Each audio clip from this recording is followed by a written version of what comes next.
Welcome to this Zentangle Quickie. My name is Heather Hartwick Gladden. I'm a Certified Zentangle Teacher.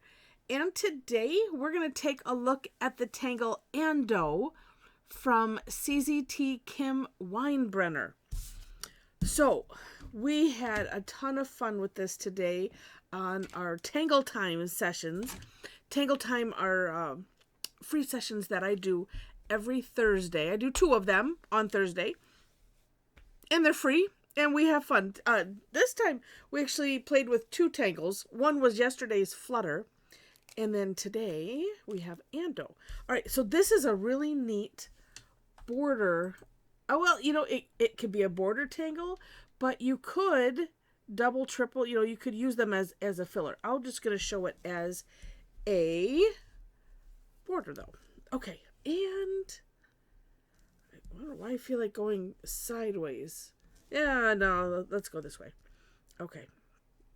On my step out, I go straight up, but let's just do it this way. All right, so you start off, right, with your border, whatever your border is, curvy, not curvy, up to you. All right, then we're going to do some seed shapes. And the seed shape, if you are not familiar with our terminology, which way do I want to? I guess I'm going to start it this way. So it's a curved line going one direction, and then curved line, trying to make them bigger than I should, or bigger than I think, going the other direction. And so what we're going to do is we're going to make a zigzag of the seed shapes. Now, what I found, one thing I like to use the natural curve of the hand. When you have the palm of your hand here, or the heel of your hand, whatever part that is. And then like I said, and then it just pivots and you make that curve. All right. So, and I like to start with the outer one because you're essentially doing a zigzag. But I find it easier to see the zigzag this way, up to you. And then if you have a challenge, like I know whenever I do the seed shape, the underhand like that, sometimes, which direction am I going? This direction.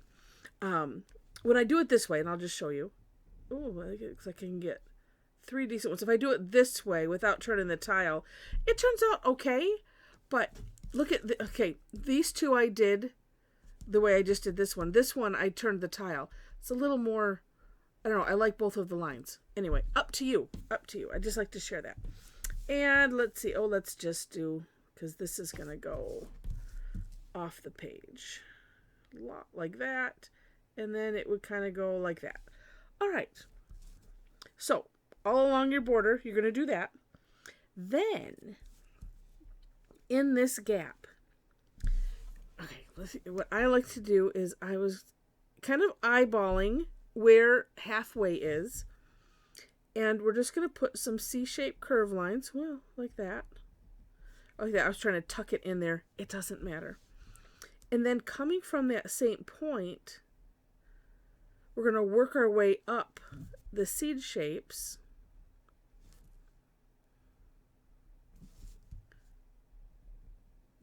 And then you kind of end up, as you can see it developing, a line, sort of, because I'm coming from that same shape. Now, you could have fun with this and, leave this as big or as small as you wish. I think I'm going to do, I don't know. Let's see. I'm going to do one more. Okay.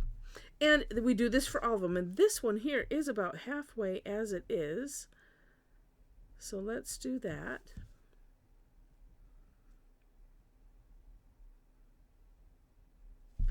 And then we'll flip, do the same thing.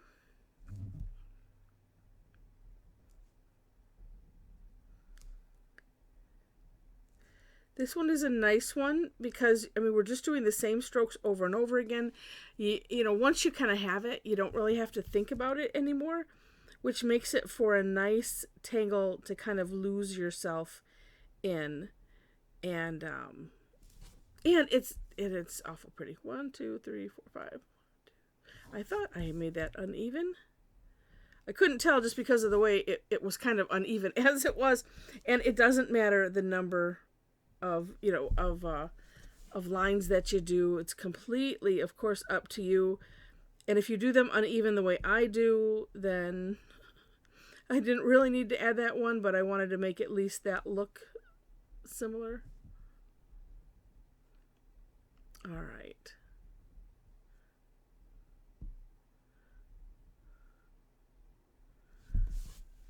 There we go. That looks pretty good. All right, then. Now, let's see which. Oh, yeah. So, well, and the next parts, it doesn't matter which order you do them in. Now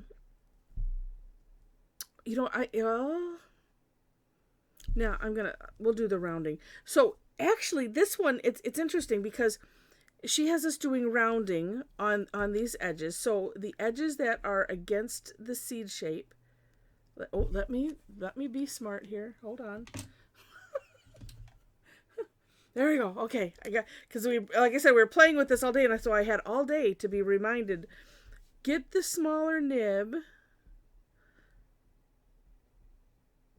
for doing this rounding, and I think you can.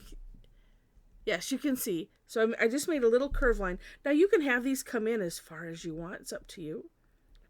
But what's nice about having the little bit smaller nib is, well, for me, I have less fixing, which is what I'm doing right now. It blends in nicer, just going like one size smaller, because what we're doing, and I'm not going to do that side because, oh wait, I could do just, oh wait, sorry. We do the top of this. So, like I said, it just makes it a little bit easier to blend in when you're adding a line. Yeah, unless you do that. Okay, let's just make that nicer. Okay. And then at some point, we're not going to worry about it. Okay. Pen is revolting on me. Well, yes, we'll disprove what you're saying. All right, let's try it again. We have more tries. All right, so like that, and then just filling in carefully. And what I end up doing, I don't know if I said this, I don't think I did, is you could just put a C-shaped curve line like that. It kind of, kills two sides with one stroke. There we go. But if it's uneven, like here, I'm just doing that rounding right there.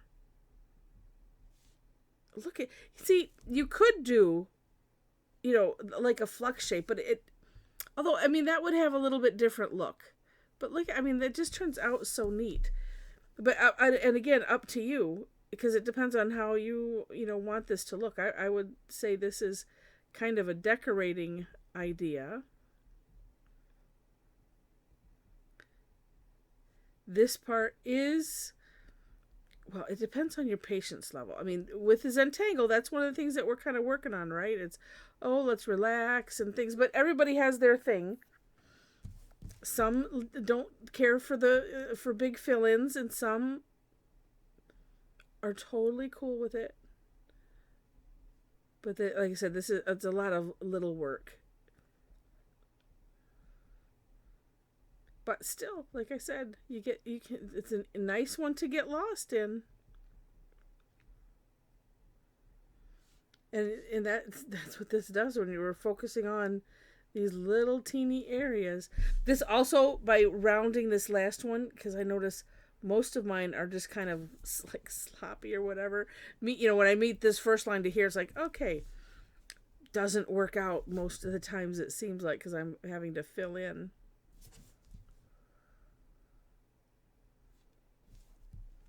All right, and we'll get this, and then we'll do this last bit, which I personally had a little bit of a challenge with. We'll see how I get it this time.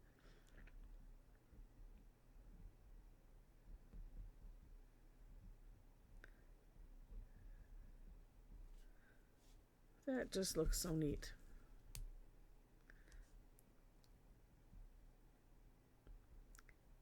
You know, another thing you could do, if you didn't like doing this part, is you could just thicken the lines like we've done. If you followed, there are a couple tangles. Mycelium is one of the latest ones. Puyang, actually, those were kind of released around the same time. Actually, they were released, right around the same time. Pepper, that's an older Zentangle, original tangle, that, where they just they thicken one side or add some weight to it, and it has a really, really neat effect. So you could maybe do that instead. It would give it a whole different look, and it might look neat. So this kind of gives it a little bit of a flowery, leafy type of look. All right, so this next step. All right, I will see if I can get it. She calls it the swirl. Now, here's the one mistake I made today. Was not scrolling down. Like, I scrolled down and then I'm like, oh, that looks like the end. And so did I go any further? No, because I tend to do that apparently. And so, I say, oh, here's the step out. Oh, here's the sample. And then here's the end thing. But then if you scroll down just a tad, you'll see notes. And she talks about rounding the tips of the petal shapes. And then this inside swirl number, which is step 5. It's like is one pen stroke. It's kind of like muka, sort of. I personally had trouble doing this, so there you could come up with a lot of creative ways in my version of the step outs, because I didn't scroll down until after I did them. But I thought, it's still good. I show like a way of doing it in 2 steps. So if you have a challenge with this, and maybe I'll try it both ways. Okay, so the way that Kim describes it is coming up this way. I'm going to air draw it first. So we're coming up this way, kind of, from the side. And is she hitting? Kind of hitting the side, coming up into a spiral, and then coming back around and out the other way. All right, so it's going to look like this.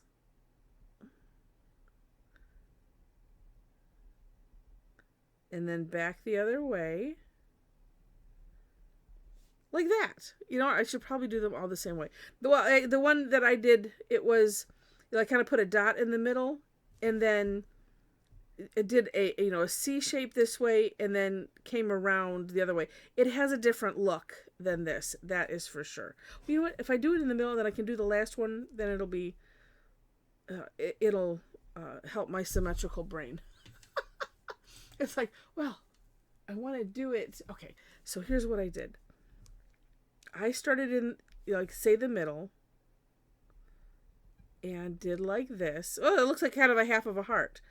And then I have to look and see what did I do. Oh, actually, maybe I curled it around. You could, and actually, Jen on our call, she did this where she just did another one this way, leaving a gap, and it looked really, really neat.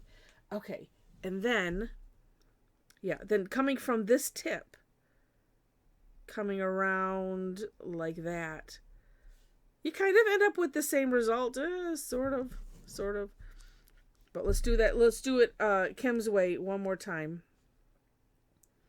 And so that was, from one side, and again, it doesn't matter, but we're going to come around into almost a spiral, and when you get into the middle, we just pop it into reverse and spiral it the other way. Yeah, it does. Yeah, like I said, it does have a little bit different look. Wait a minute. I went from this way. Just a little bit different look. But cool. Either way, they're both there. It's all cool. And I'm gonna guess if you wanted to put something else in there, you go right ahead. All right, so let us take a look at some shading. And sure. All right, well, let's use a different pencil. All right, we'll use this. These are new from Mom. Pit, graphite, matte. I'm going to use the 4B. Okay. So there's so many options on this one that you could do. One neat thing actually is you could have fun. Let's have fun with the spiral. I didn't do that in any of mine. So I'm going to do just this one side.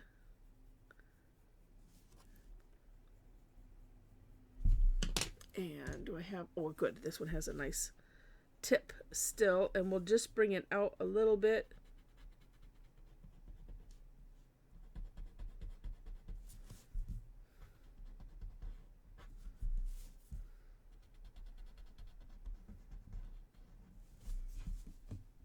Oh, that looks neat.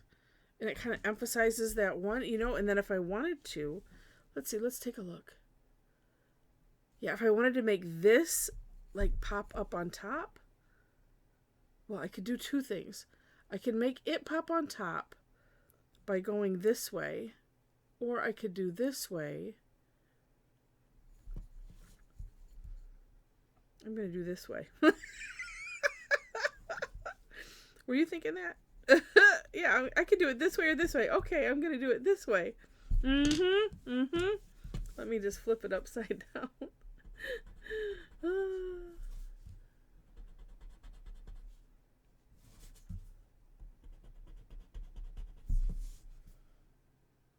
Oh, see, that's interesting looking. Yeah. Could even, I mean, and it all depends on how large yours are. You know, like this, we could put some at the tips. And just bring it out a little bit, that gradient.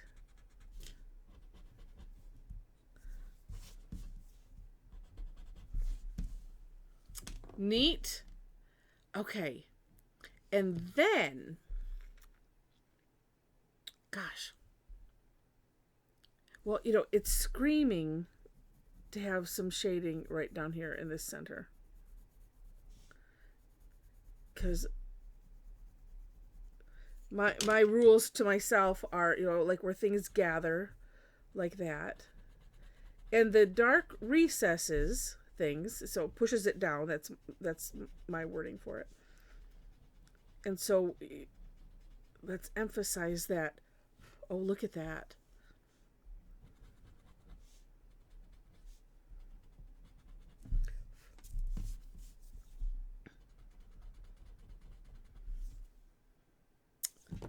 And if we really want to make it bendy, even though we kind of have it dark here a little bit, but let's just do more. Oh, we'll do the one side at a time.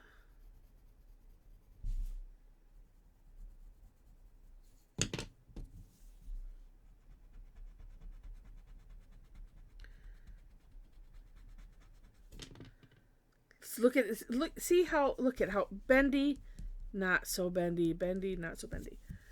That's really cool. And then two, I'm not bringing out the graphite too much. I want to have a gradient because that's what creates the bendiness. But I'm just kind of doing a side to side motion so that way like I said, so it makes a gradient and then keeps the darkness where I want it, which is right on that edge.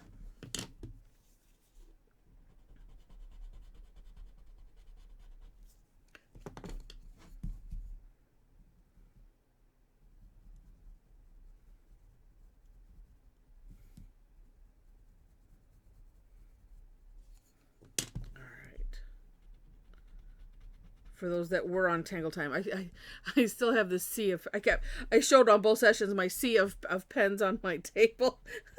Like, yeah, there's my regular pencil. It's buried in there somewhere. All right. Oh, look at that. If I didn't know I did it, I'd wonder who did it. That's amazing. You know what I think it needs? This is just me personally. And before I do it, so this is what I mean. So you could, have stripes of these and just do them over and over again. If you take a look at the For More Inspiration link, you will, in the samples, you will see doing, say, a double border, and then when these come together and you do them opposite directions like this, so it would look like an X, it really kind of looks like a butterfly. And I did not do that on mine, but this is just screaming to me to do a double border.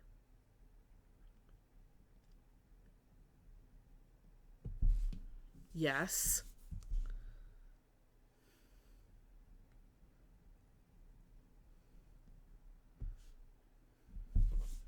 Yeah. How fun is that? Oh my goodness, I'm more enamored with it now than earlier, because earlier, like I said, we were combined it at our Tangle Time sessions with Flutter, which is the tangle that we showed you, Tangle Critter that I shared yesterday. But what a fun border this is. Okay, so here's my results. I'm mostly done.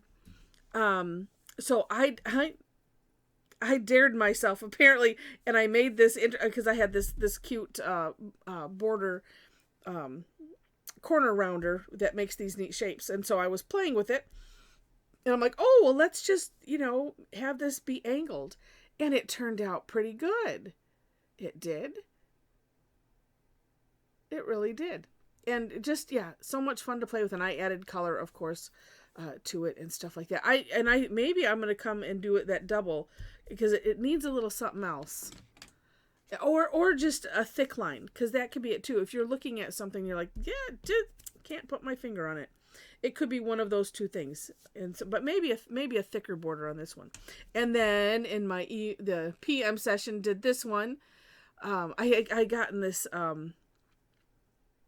paper from Royal Talons. I got it from Dick Blick, and anyway, I had cut some tiles, and then I had some leftover that was this size, and so I wanted to have fun with it. But yeah, so we had fun with that border just as a single. I had thought to do it both ways, because it made me think, okay, butterfly-esque, and anyway, it still is, even though I've just done one row of it. But lots of fun, and I hope that you have enjoyed this. I'm even more enamored with it now. It's just fun after you play with something for a while. And again, not hard, right? Okay, so if you enjoyed this, I hope you did. Please click the like button. If you liked it enough to see more, would love to have you be a subscriber to the channel. I mentioned the description section where you'll find the links to the step outs. And then below that is my link tree. And there you'll find all of my social media. If you are interested in attending something like this, I have links on there for the places that I post classes. Besides the ones that are posted, I spend more of my time on Facebook than on the other social media.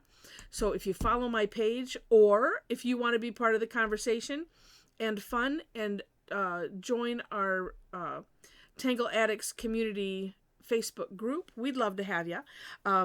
If you click the link to join, just know that you have to answer the 4 questions in order to gain entry. I say that every time, because I would just want to make sure that people are aware. And so I post them also on Facebook, the sessions, so that way you can have that. You can register, sign up. Click that you'd like to go, whatever phrase that they use. And I think it's probably different on all the platforms. And then see it in your time zone versus mine. I'm in Michigan, so I'm Eastern time. But it should show up in your time zone. And then you can, you get reminders and all that kind of thing. I do have them listed on my website. And again, the link is on the link tree. And then you can also see the paid classes that I have, because most of them, every Thursday I do this, and again, it's free. But I do have some paid classes on Tuesdays, and so you can see the whole, the lineup, what we've done, and come and join us. We have a lot of fun. All right, so with that, thank you so much for watching, and I wish you happy tangling.